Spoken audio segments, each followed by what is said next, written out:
Hello everyone. Today we are in a place which is called Zanskans in Netherlands. It is a beautiful area which is known for its historic windmills. You can see behind me of various museums and all around natural beauty around it. So we are in a picnic mode today, and I brought along with me a bottle of Meursault. So let me talk about this wine. If you read the label, it is written Maison Gession 2023 Meursault. So let me break it down for you. Here, Maison Gession is the name of the negociant who has produced this wine. The origin of this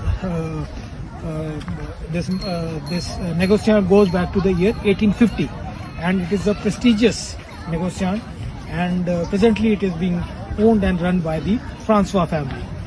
Next, 2023 indicates the vintage of this wines. It means that harvest happened in 2023, and the last word is Meursault.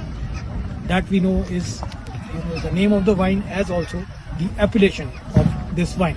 So talking about Meursault appellation, this is centered around the village of Meursault, which is located in Côte de Beaune region in the Burgundy wine region in France. And talking about this wine region, the vineyards in Meursault, they are located at a height of from say 200 meters to 300 meters, and most of these vineyards are facing south or southeast, which ensures adequate sun for the vines, and it results in even ripening of the grapes. Now the most important part of this region, Meursault region, is its soil.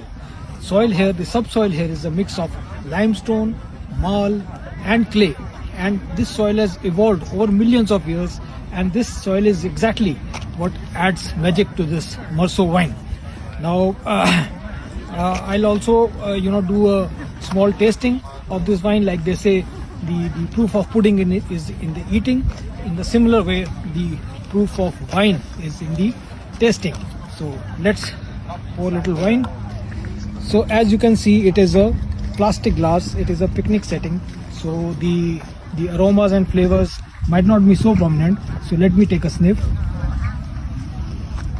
So yeah, it has got that typical classic flavors, aromas of apple, pears, and there's also citrus.